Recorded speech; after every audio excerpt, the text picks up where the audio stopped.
Shalom, povo de Deus!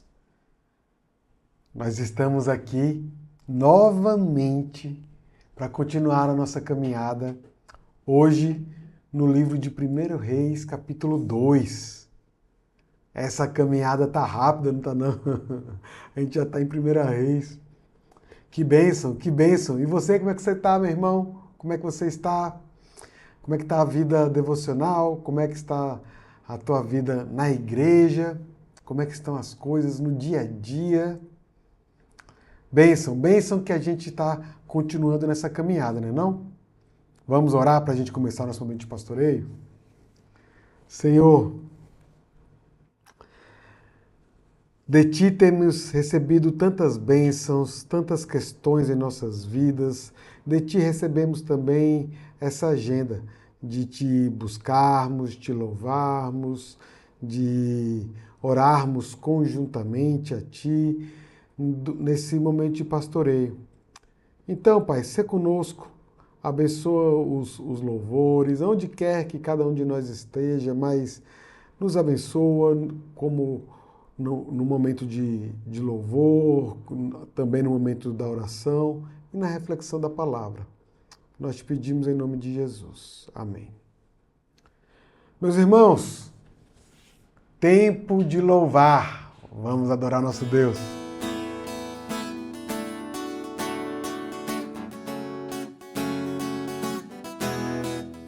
Mergulhar em teu ser, encontrar-me contigo, meu maior prazer, ser teu amigo, ouvir tua voz, as batidas do teu coração. Fala, Senhor, ensina-me a tua canção, mergulhar em teu ser, encontrar-me contigo, meu maior prazer, ser teu amigo, ouvir tua voz, as batidas do teu coração. Fala, Senhor, me ensina a tua canção,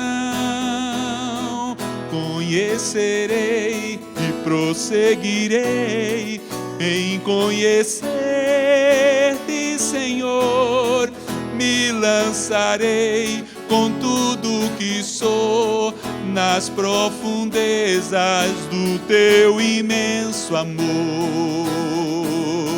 Te amarei com meu coração, com todas as minhas forças, e cantarei louvores a ti, meu Deus, meu Redentor. Mergulhar em teu ser, encontrar-me contigo, meu maior prazer, meu maior prazer, ser teu amigo, ouvir tua voz, as batidas do teu coração. Fala, Senhor, fala, Senhor, ensina-me a tua canção, conhecerei e prosseguirei em conhecer-te, Senhor, me lançarei com tudo que sou nas profundezas do teu imenso amor. Te amarei com meu coração, com todas as minhas forças, e cantarei louvores a ti, meu Redentor. Conhecerei e prosseguirei em conhecer-te, Senhor. Me lançarei com tudo que sou nas profundezas do teu imenso amor. Te amarei com meu coração, com todas as minhas forças, e cantarei louvores a ti, meu Deus, meu Redentor. A ti, meu Deus, meu Redentor.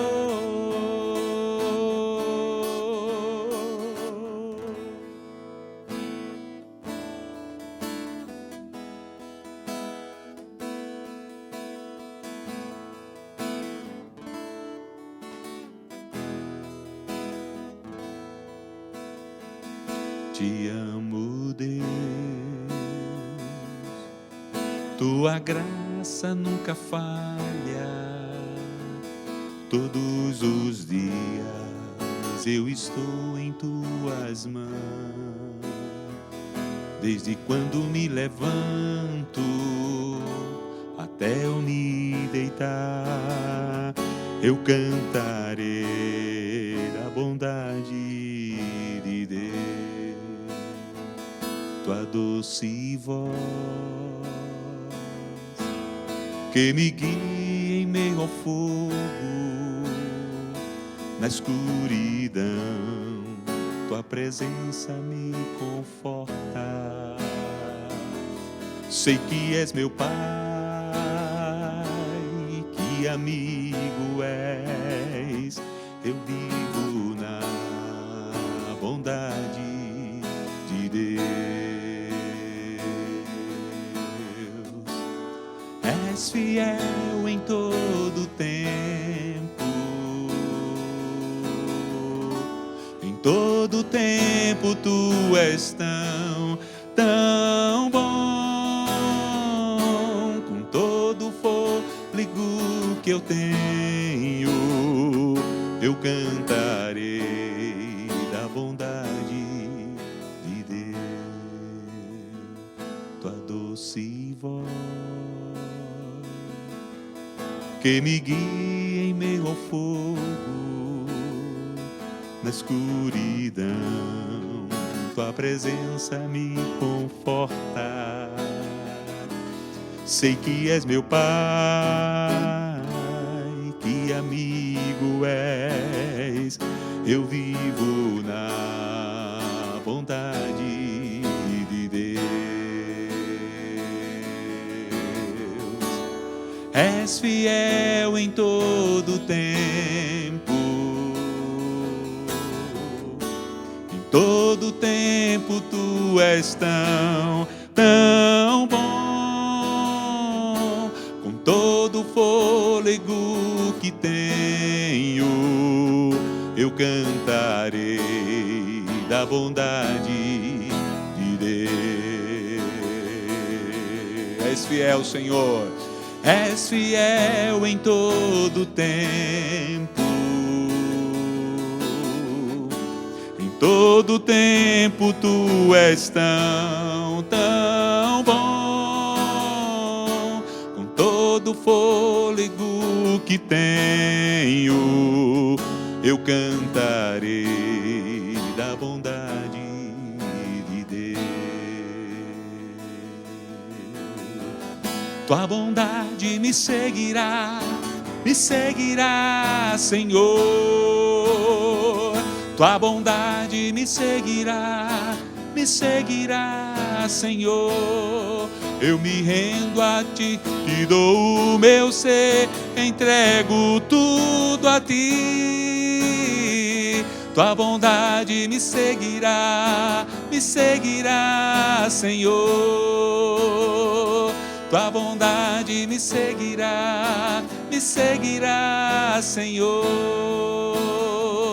tua bondade me seguirá, Senhor. Eu me rendo a ti, te dou o meu ser, entrego tudo a ti. Tua bondade me seguirá, Senhor. És fiel em todo tempo, em todo tempo tu és tão bom.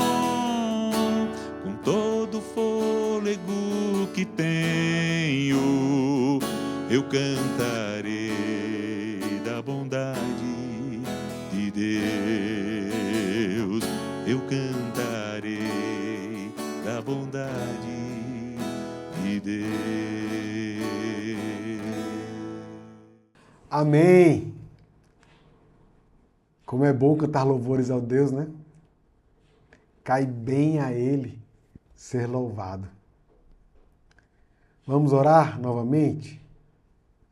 Nós sempre temos orado pelas mesmas causas, são tão importantes em nossas vidas, né? Então a gente sempre ora aqui pelas famílias, né? Pela nossa liderança, ora pela igreja, mas coloca também teu motivo de oração aí no chat, para a gente poder orar durante a semana, tá bom? Oremos. Ó Senhor, a vida ela tem sido tão corrida, as coisas parecem que têm passado cada dia mais rápido. Ou será que o dia está ficando mais curto? A gente não sabe. Mas de uma coisa sabemos, é que precisamos de Ti em todas as coisas. Precisamos de Ti para nos trazer paz para a nossa rotina, para o nosso dia a dia. Precisamos de Ti para nos lembrar de como é bom Te buscar, como é bom orar, como é bom ler a palavra. Sê conosco, meu Deus, sê conosco. Meu Pai, eu quero Te rogar, Deus, pela nossa liderança espiritual, cada homem, cada mulher que Tu tens levantado, mas em especial pelos pastores, presbíteros e diáconos, também pelos líderes de pequeno grupo. Abençoa, Deus, cada um, os líderes de ministério.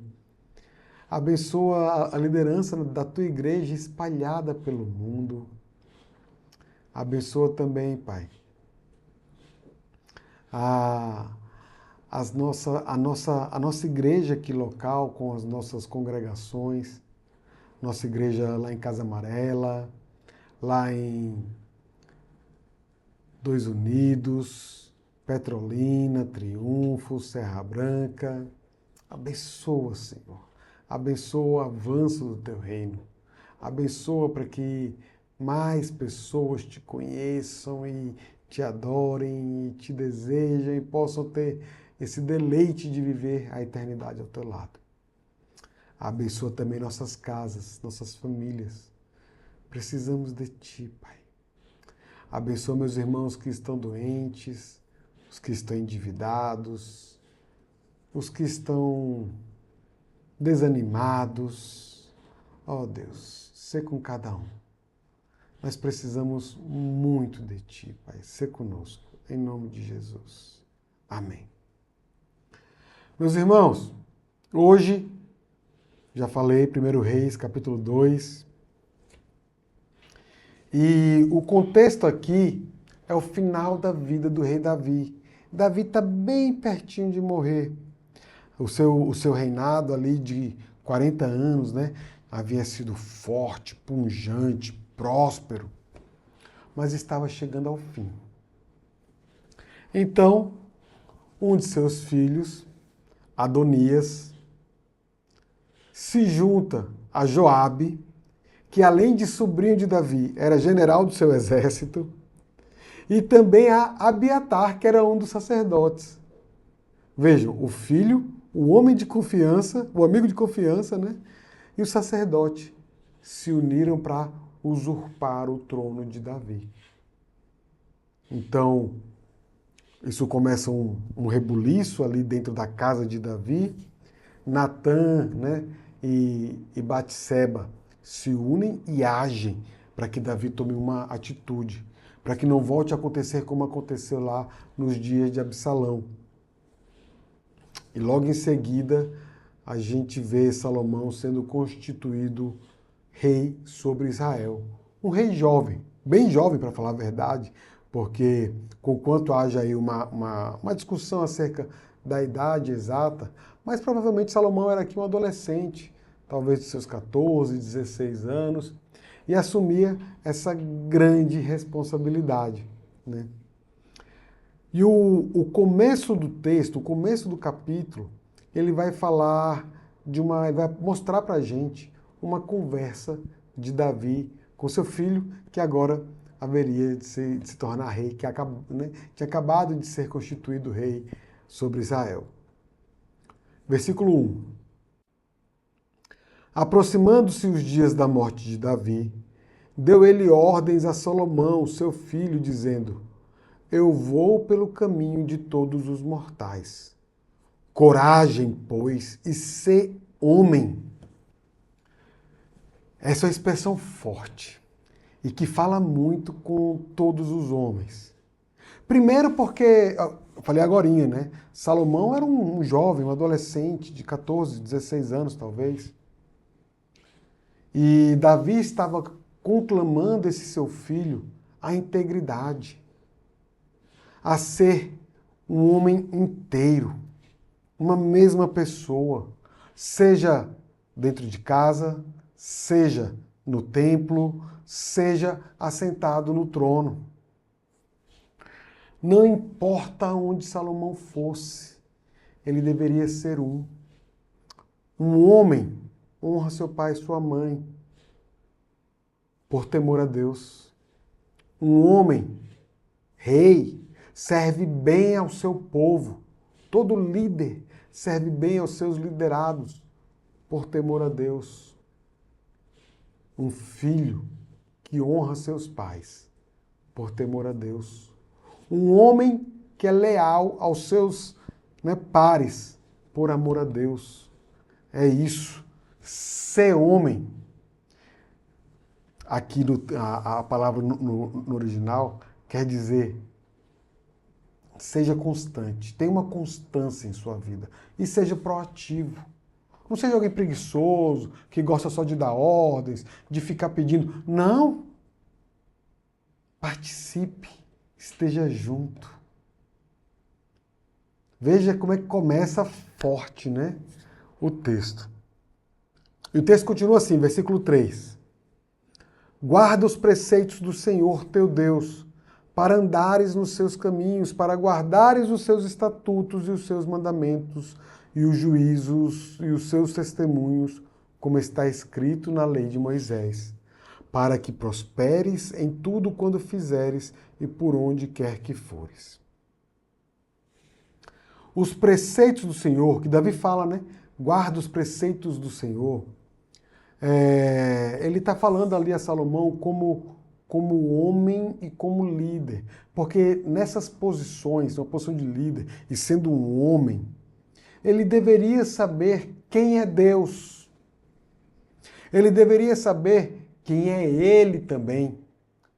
E se render diante de Deus. Como é que pode alguém, que vai ser líder do povo de Deus, não conhecer a Deus, não ser temente a Deus, não conhecer a palavra de Deus? Por isso que é tão importante que os nossos líderes sejam homens versados nas Escrituras. A palavra de Deus, é uma outra forma de falar isso que o Davi falou aqui para Salomão, ela deveria para Salomão e deve para nós ser guardada no coração para que andemos no caminho do Senhor. Veja, meus irmãos, Deus, ele é aquele que discerne, ele é aquele que decide aquilo que é bom ou aquilo que é mal para as nossas vidas. A gente sabe que a queda lá no Éden distorceu isso, a gente fica querendo dizer o que a gente acha que é bom ou que é mal para a vida da gente. Só que Deus, Ele preparou de antemão, Ele preparou na eternidade aquilo que é bom para que a gente caminhasse nisso. Ele preparou as boas obras de antemão para que nós caminhássemos nela. E é isso que Davi está falando para Salomão. Olha, existe um caminho bom. Esse caminho está revelado para a gente nas Escrituras. Conhece, guarda isso no teu coração, para que você caminhe nessa vida. É um caminho que talvez não vai ser agradável, não vai ser saboroso em alguns momentos, em algumas questões. Talvez o nosso coração vai pedir, né, uma questão, um momento, né, algo diferente. Mas é um caminho que com certeza agrada a Deus. E a gente vai aprendendo a viver essa vida. É assim a vida cristã, né? A gente vai aprendendo, a gente vai se moldando ao caráter de Cristo. A gente vai aprendendo a viver a vida dele, já que ele nos deu a vida dele para que nós a vivêssemos. Então, eu acho muito interessante esse texto, porque Davi dá uma consequência, dá um prêmio para isso, para essa vida, né? Quando ele está ensinando Salomão. Ele diz assim: para que prosperes em tudo e por onde quer que fores. Uau! Que prêmio é esse, né? Só que muitas vezes, nos nossos dias principalmente, o entendimento acerca do que é prosperidade, e talvez mais na sociedade ocidental, né? Esse entendimento está maculado. Ele está maculado porque a gente vincula isso a dinheiro. A gente vincula prosperidade a posses. A gente vincula prosperidade à riqueza. E não é que isso esteja totalmente errado. Em termos econômicos, talvez esteja, né, seja uma boa ali proximidade de definição. Mas em termos bíblicos, está muito distante. Está muito distante. Porque a prosperidade, essa palavra prosperidade, ela trata para a gente acerca de sermos firmes, de sermos constantes, acerca das coisas de Deus nas circunstâncias da vida, nas questões que a vida nos traz. É no momento da dificuldade nós entendermos que Deus não está contra nós. É nos momentos de vitória e de felicidade entendermos que foi Deus que nos deu. Prosperidade, a palavra aqui no texto, ela é literalmente discernir, agir com sabedoria, mas é também ter sucesso. Como é que discernir tem a ver com ter sucesso? Não parece, né, coisas diferentes? Discernir e ter sucesso, agir com sabedoria e ter sucesso. Mas, à luz das Escrituras, ter prosperidade é nos conformarmos à vontade de Deus. Então, à luz da economia, né, à luz do que a gente estuda e aprende sobre progresso, prosperidade é ter mais. Eu quero ter mais, quero ter mais, quero ter mais, quero ter mais, quero ter mais. Então não importa se Deus me serviu um banquete. Quando eu atravesso os portões, chego na calçada, tem uma comida bem esquisita lá, eu quero, porque eu quero mais, eu preciso de mais, eu tenho que guardar mais. A luz de Deus não é assim, porque o banquete do Senhor nos está servido e nós nos satisfazemos em Deus. Então, prosperidade é entender que talvez eu não precise morar na Europa, morar nos Estados Unidos. Talvez eu não precise morar à beira-mar. Talvez eu não precise morar numa mansão, numa casa grande, num prédio, não sei em qual bairro. Prosperidade tem a ver com Deus me deu. Ele supriu o que eu precisava. E eu não sei o que foi que Deus deu não, viu? Mas eu sei que Ele deu. Mas eu sei que Ele deu. Porque Ele é quem provê tudo aquilo que a gente precisa. Então, prosperidade é estar satisfeito em Deus. E vê de quem a gente está falando, né? Salomão. Quem é que esse homem vai se tornar? Aonde é que Deus vai levar esse homem em termos de riqueza, de sabedoria? Mas o que Davi está falando é: se contente com Deus e você vai se surpreender com o que Ele há de fazer. É isso. Versículo 4. Para que o Senhor... Então vamos lá. Deixa eu voltar no texto, né? Davi falou: para que prospere em tudo quanto fizerdes e por onde quer que fores, e também para que o Senhor confirme a palavra que falou de mim, dizendo: se teus filhos guardarem o seu caminho, para andarem perante a minha face fielmente, de todo o seu coração e de toda a sua alma, nunca te faltará sucessor ao trono de Israel. Isso tem a ver também com Jesus, né? Mas vamos em frente.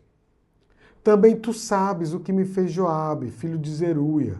Joabe é o que era general do exército de Davi, né? Sobrinho de Davi também.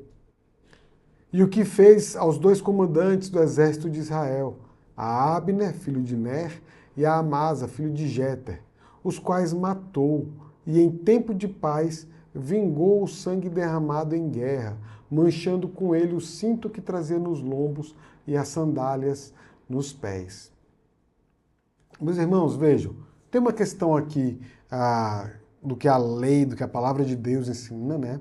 Principalmente naquele tempo, porque só poderia existir guerra ali em Israel, guerra feita por Israel por ordem de Deus, e fora disso, qualquer coisa que aconteça era tido como assassinato. Logo, Joabe era um assassino, era culpado de sangue também.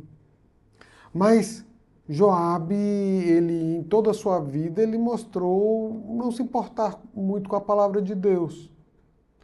E o que Davi está mostrando aqui ao jovem Salomão é o caráter daquele homem.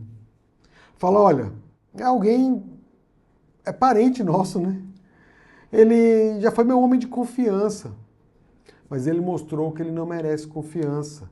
Por quê? Porque ele não teme a Deus. Meu irmão, se você está em algum tipo de relacionamento, seja negócio, seja amizade, seja até algo romântico aí, com alguém que não é temente a Deus, cuidado, cuidado, porque o jugo desigual é muito grande, os valores são muito diferentes. O que faz a gente e essas pessoas abrir os olhos e tirar a cabeça do travesseiro a cada manhã é muito diferente, é muito diferente. Então Davi está dizendo assim para Salomão: olha, quem não ama a Deus não serve para ter intimidade contigo. Não serve para ser um homem de confiança teu. Porque os caminhos dessa pessoa serão sempre tentativas de te desviar dos caminhos de Deus. Tem cuidado com isso, Salomão. Tem cuidado com isso, meu irmão e minha irmã. Versículo 6. Faze, pois, segundo a tua sabedoria, e não permitas que suas cãs desçam à sepultura em paz. Porém, com os filhos de Barzilai, o gileadita, usarás de benevolência, e estarão entre os que comem a tua mesa, porque assim se houveram comigo, quando eu fugia por causa do teu irmão Absalão. Então Davi fala assim: Salomão, vê só, eu trouxe um caso ruim, mas existem pessoas boas, que você deve caminhar com elas. E você deve caminhar com elas justamente porque elas são pessoas tementes a Deus. Nem todos são teus inimigos. Nem todos caminham segundo os seus próprios desígnios. Davi está dizendo assim: olha para as pessoas que te ajudam, que te ajudaram. Né? No caso de Davi, que tinham ajudado ele. E perceba isso como uma ação ativa de Deus em seu favor. Então seja grato a Deus pela vida dessas pessoas. E seja uma bênção de Deus para a vida dessas pessoas também. Os filhos de Barzilai, eles são tementes a Deus. Por isso, você deve tê-los contigo. Eles devem ser próximos teus. Porque a forma deles pensar, os valores que guiam as vidas deles, né, são muito parecidas com as suas. São as mesmas suas, para falar a verdade. Né?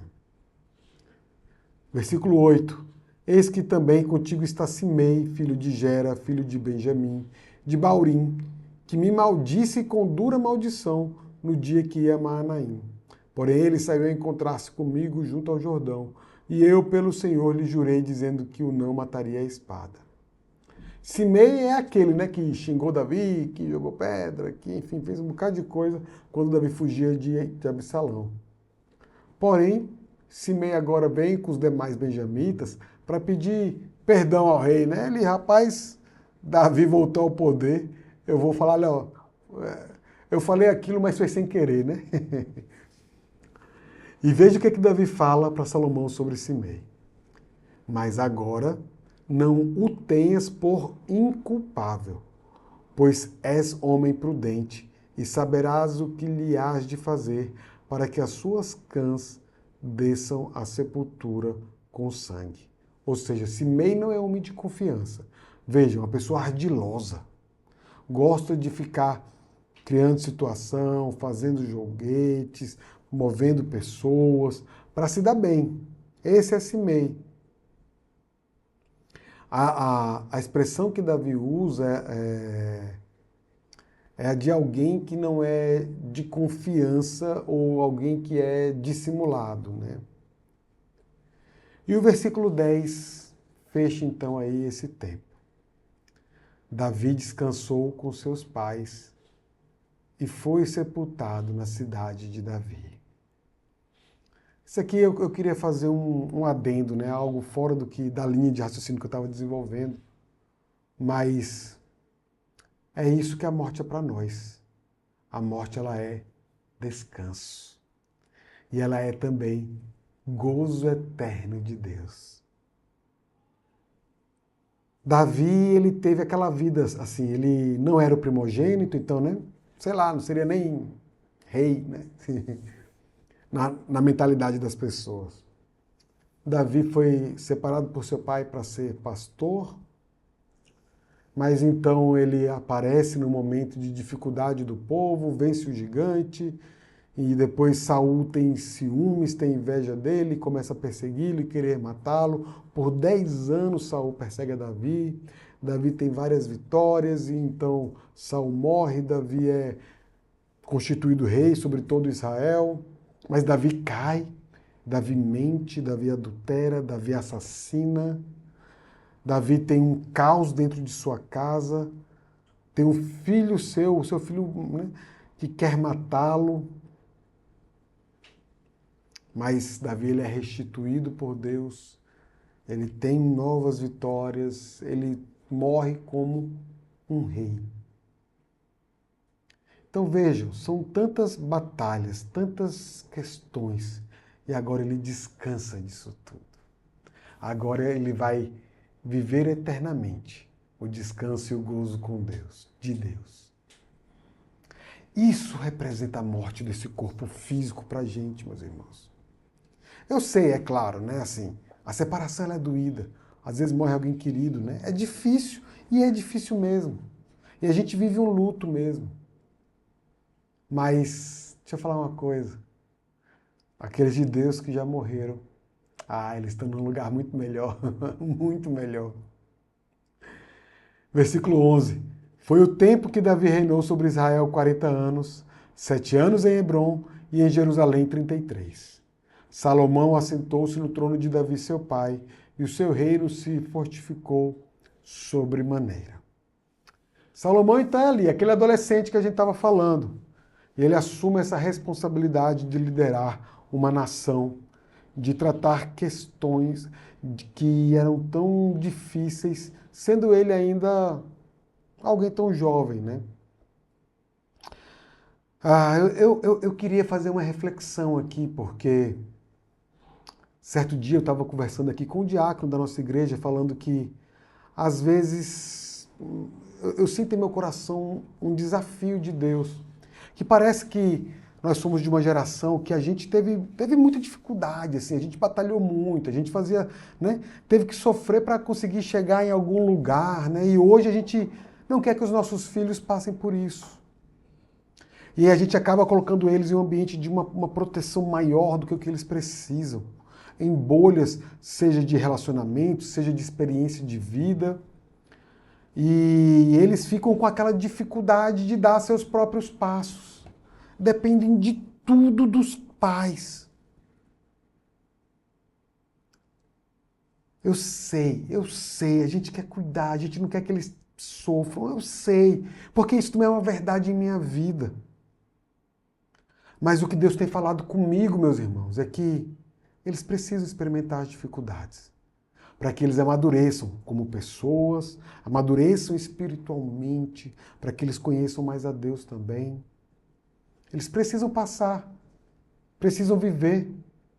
Parece que a gente não quer nem que eles peguem um ônibus, né? Ai, meu Deus do céu, hoje em dia pegar um ônibus é tão perigoso.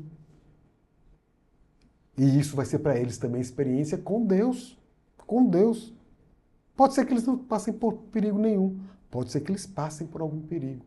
Deus queira que não, Deus queira que não. Mas hoje em dia a gente vive a gente vive tempos de uma geração de jovens que é chamado de nem. Nem quer trabalhar, nem quer estudar, quer ficar só ali na casa dos pais. Isso não é só Brasil, não. Eu ouvi há alguns anos atrás notícias de estatísticas norte-americanas de que os jovens demoram cada vez mais para sair da casa dos pais, para começar a trabalhar. Uma juventude que a gente, né, entendia a nível global. Poxa, nos Estados Unidos a galera sai muito cedo da casa dos pais, eles mudam até de cidade, eles vão estudar em outro local para começar a trabalhar, uma independência. Poxa, aquele negócio é difícil aqui no Brasil, né? A gente sempre teve uma cultura de ficar mais tempo ainda na casa dos pais. Mas vejam, meus irmãos, vejam que a gente precisa educar nossos filhos a encarar a vida, a batalhar nos desafios da vida, a buscar a Deus nessas situações, a entender quem eles são, onde eles estão, né? Essas questões. A gente precisa voltar a pensar em ter uma juventude forte, temente a Deus. Uma juventude que tem coragem de tomar atitude, de fazer as coisas, né? Enfim. Vamos em frente, versículo 13. Fala aqui da morte de Adonias, né? Adonias, só lembrando, filho de Davi, que queria usurpar o trono do seu pai, né? Então veio Adonias, filho de Agite, a Batseba, mãe de Salomão, disse ela, é de paz a tua vinda? Vê, teve lá aquela questão, né? Adonias queria ser rei, Batseba falou com Davi, Davi ungiu a Salomão, então Adonias foi preterido, ela estava com medo. É de paz a tua vinda? Respondeu ele, é de paz. E acrescentou, uma palavra tenho que dizer-te. Ela disse, fala. Disse, pois, ele, bem sabes que o reino era meu, e todo Israel esperava que eu reinasse. Ainda que o reino se transferiu e veio a ser de meu irmão, porque do Senhor ele o recebeu. Agora um só pedido te faço, não me rejeites. Ela lhe disse, fala. Ele disse, peço-te que fales ao rei Salomão, pois não tu recusarás. Dê mulher a Abisag, sunamita. Essa era uma das concubinas de Davi, uma das concubinas da velhice de Davi. Davi não tinha dormido com ela, tá? E tem uma questão muito importante aqui nesse pedido. Já vou falar. Respondeu Batseba, bem, eu falarei por ti ao rei. Foi, pois, Batseba ter com o rei Salomão para falar-lhe por Adonias. O rei se levantou a encontrar-se com ela e se inclinou diante dela.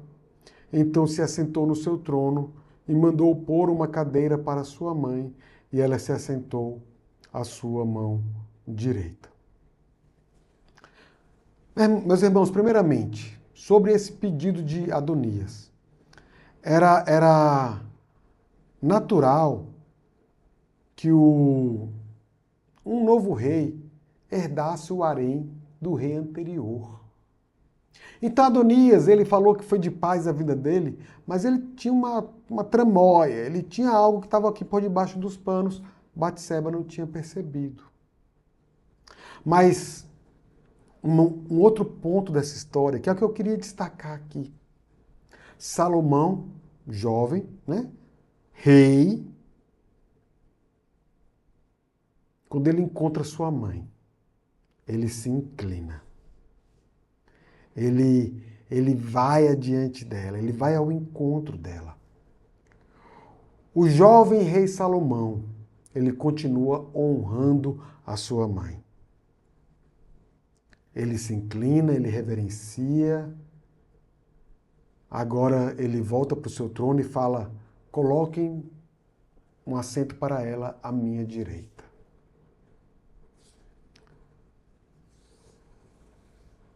Não foi a posição de Salomão que fez ele mudar quem ele era. Ele começou a ouvir, né, as palavras, a viver conforme as palavras de seu pai. Versículo 20. Então disse Batseba: só um pequeno pedido te faço, não me rejeites. E o rei lhe disse: pede, minha mãe, porque tu não recusarei. Um ponto que eu acho muito interessante aqui, né? Porque hoje em dia, né, a gente vê tantos casos de jovens que desprezam os pais. Não, meu pai é muito atrasado, ele não entende de celular, de computador, Meu pai, né? Eles desprezam os pais porque acham que os pais são, de alguma forma, atrasados por conta da tecnologia. Mas Salomão não. Salomão continuava honrando a sua mãe. Ele, como rei, poderia falar sim ou não. Mas ele estava falando com Batseba como um filho. Versículo 21.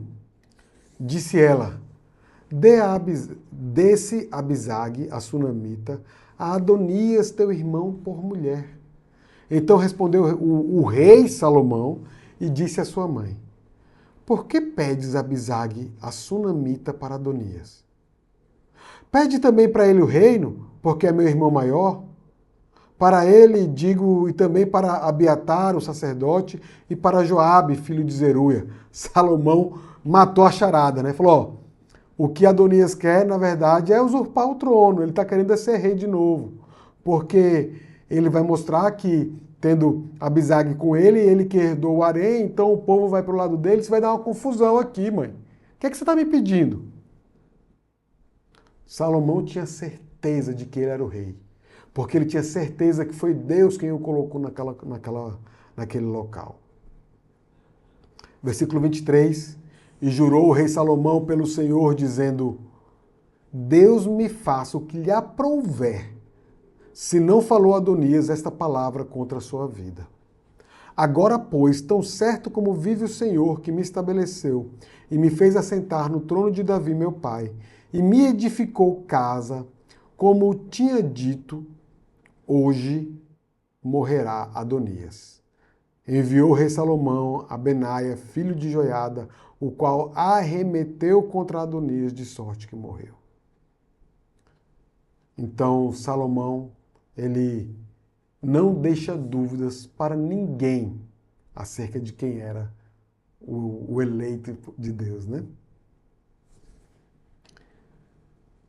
E Abiatar, versículo 26, e a Abiatar, o sacerdote, disse o rei: vai para Anatote, para seus campos, porque és homem digno de morte. Porém não te matarei hoje, porquanto levaste a arca do Senhor Deus diante de Davi, meu pai, e porque te afligiste com todas as aflições de meu pai. Expulsou, pois, Salomão a Abiatar, para que não mais fosse sacerdote do Senhor, cumprindo assim a palavra que o Senhor dissera sobre a casa de Eli em Siló. Os irmãos vão se lembrar que da casa de Eli não haveria mais sacerdote, da descendência de Eli, né? Não haveria mais sacerdotes, né? Isso foi uma ordenança de Deus por conta do pecado de Eli. Versículo 28. Chegando esta notícia a Joabe, porque Joabe se tinha desviado seguindo a Adonias, ainda que se não desviara seguindo a Absalão, fugiu ele para o tabernáculo do Senhor e pegou nas pontas do altar. Joabe era esse militar, esse homem de guerra, esse cara que era proativo, que fazia as coisas, mas que se perdeu em ser um homem temente a Deus. Que ele resolveu que o jeito dele era melhor do que o jeito de Deus. Então agora ele corre, vai lá para o tabernáculo, pega na ponta do altar lá, que simboliza o chifre, simbolizava a força, né? A força do Senhor. E ele, dentro de sua justiça própria, que era fortíssima, busca resolver as coisas à sua maneira. Vamos voltar para o texto, versículo 29. Foi dito ao rei Salomão que Joabe havia fugido para o tabernáculo do Senhor, e eis que está junto ao altar. Enviou, pois, Salomão a Benaia, filho de Joiada, dizendo: vai, arremete contra ele. Foi Benaia ao tabernáculo do Senhor e disse a Joabe: assim diz o rei, sai daí. Ele respondeu: não, morrerei aqui. Benaia tornou com a resposta ao rei, dizendo: assim falou Joabe, e assim me respondeu. Disse-lhe o rei: faze como ele te disse, arremete contra ele e sepulta-o, para que tires de mim e da casa de meu pai a culpa do sangue que Joabe sem causa derramou. Assim o Senhor fará recair a culpa de sangue de Joabe sobre a sua cabeça, porque arremeteu contra 2 homens mais justos e melhores do que ele, e os matou à espada, sem que Davi, meu pai, o soubesse. Isto é, a Abner, filho de Ner, comandante do exército de Israel, e a Amasa, filho de Jeter, comandante do exército de Judá. Assim recairá o sangue deste sobre a cabeça de Joabe, e sobre a cabeça da sua descendência para sempre. Mas a Davi e a sua descendência, e à sua casa, e ao seu trono, dará o Senhor paz para todo sempre. Subiu Benaia, filho de Joiada, arremeteu contra ele e o matou, e foi sepultado em sua casa no deserto, e em lugar de Joabe, constituiu o rei por comandante do exército a Benaia, filho de Joiada, e em lugar de Abiatar, a Zadok por sacerdote. Vamos continuar no texto. Versículo 36. Depois mandou o rei chamar a Simei e lhe disse: edifica-te uma casa em Jerusalém e habita aí, e daí não saias, nem para uma parte, nem para outra, porque há de ser que no dia em que saíres e passares o ribeiro de Cedron, fica sabendo que serás morto, o teu sangue cairá então sobre a tua cabeça. Simei disse ao rei: boa é essa palavra, como disse o rei meu senhor, assim fará o teu servo. E Simei habitou em Jerusalém muitos dias. Lembrem quem era Simei, da tribo de Saul, que xingou Davi. Davi falou sobre Simei a Salomão. Salomão está tratando das coisas que seu pai tinha deixado para ele tratar. E deu lá uma ordem a Simei. Simei falou para ele: ó, gostei do jeito que você está resolvendo, topo, estou contigo. Agora bora voltar ao texto. Versículo 39. Ao cabo de 3 anos, porém, 2 escravos de Simei fugiram para Aques, filho de Maaca, rei de Gate. Eles fugiram para um rei, perceba, né? E deram parte a Simei, dizendo: eis que teus servos estão em Gate. Então Simei se dispôs, albardou o seu jumento e foi a Gate ter com Aques em busca dos seus escravos, e trouxe de Gate os seus escravos. Foi Salomão avisado de que Simei de Jerusalém fora a Gate e já havia voltado. Então mandou o rei chamar a Simei e lhe disse: não te fiz eu jurar pelo Senhor, e não te protestei dizendo: no dia que saíres para uma ou outra parte, fica sabendo que serás morto? E tu me disseste: boa é essa palavra que eu ouvi. Por que, pois, não guardaste o juramento do Senhor, nem a ordem que te dei? Disse mais o rei a Simei: Bem sabes toda a maldade que o teu coração reconhece que fizeste a Davi, meu pai, pelo que o Senhor te fez recair sobre a cabeça a tua maldade. Veja, parece que Simei ele estava tramando alguma coisa, de novo. Os escravos foram ali para um rei, ele foi atrás, ele tinha falado que poderia morrer, mas né, se fez de desentendido, deu uma de João sem braço. Versículo 45. Mas o rei Salomão será abençoado e o trono de Davi mantido perante o Senhor para sempre. O rei deu ordem a Benaia, filho de Joiada, o qual saiu e arremeteu contra ele, de sorte que morreu. Assim se firmou o reino sob o domínio de Salomão. Mais uma vez, meus irmãos, diante desse estratagema de Simei, Salomão permaneceu fiel àquilo que ele tinha alinhado diante de Deus. E é isso que é uma sombra para a gente, porque nós precisamos permanecer também fiéis àquilo que Deus colocou para nós, aquilo que Deus nos deu a fazer. Precisamos ter compromisso com as coisas de Deus, com aquilo que a gente faz diante de Deus. Compromisso de sermos submissos. A gente fala quando a gente faz profissão de fé. Eu me comprometo a ser submisso à liderança dessa igreja. E depois sair falando mal, fofocando contra o pastor, contra o líder, contra... Como assim, meu irmão? E tantas outras coisas em nossas vidas. Eu queria falar para você que se tem uma coisa que dá equilíbrio à nossa vida, se tem uma coisa que nos dá também intrepidez para agirmos, coragem para agirmos, essa coisa é a palavra de Deus. Pelo poder de Jesus Cristo. Então, não abra mão de ser um íntimo conhecedor da palavra de Deus. Amém? Vamos orar mais uma vez? Senhor, nós te louvamos, nós te agradecemos por esta palavra. Nos ajuda, Deus, nos ajuda a descansarmos em Ti, nos ajuda a sermos submissos a Ti, nos ajuda em nossa fidelidade a Ti, nos ajuda também a termos intrepidez nas coisas que Tu nos dá a fazer. Ajuda a mantermos nossos olhos fitos em Ti, Pai. Em nome de Jesus. Amém. Meus irmãos, vamos ao último louvor?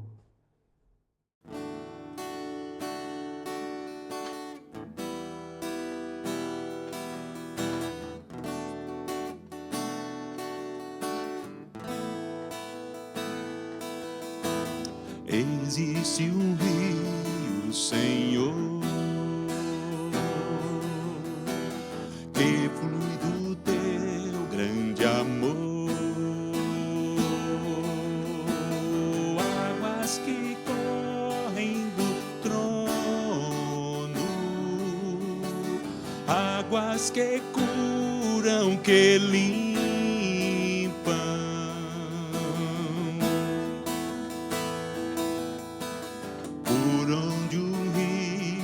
Passar, tudo vai transformar, pois leva a vida do próprio Deus, e esse rio está neste lugar.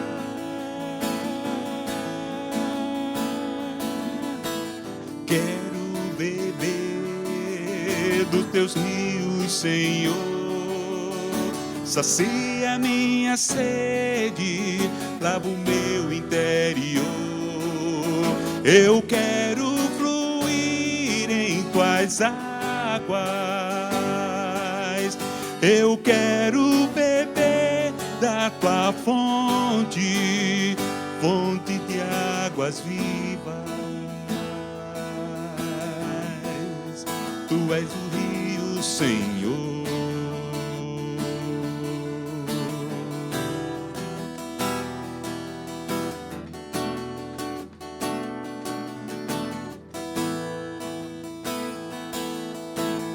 existe um rio, Senhor,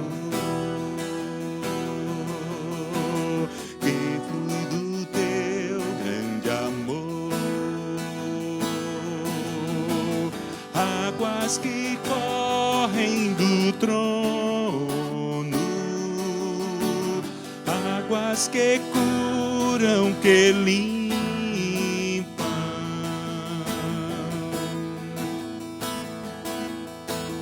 Por onde um rio passar,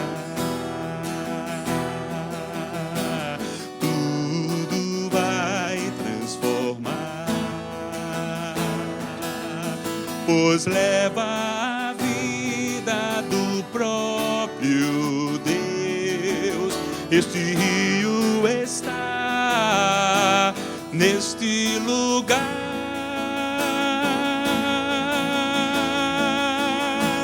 Quero beber dos teus rios, Senhor. Sacia minha sede, lava o meu interior. Eu quero fluir em tuas águas. Eu quero beber da tua fonte, fonte de águas vivas. Tu és a fonte, Senhor. Tu és o rio, Senhor. Tu és a fonte, Senhor.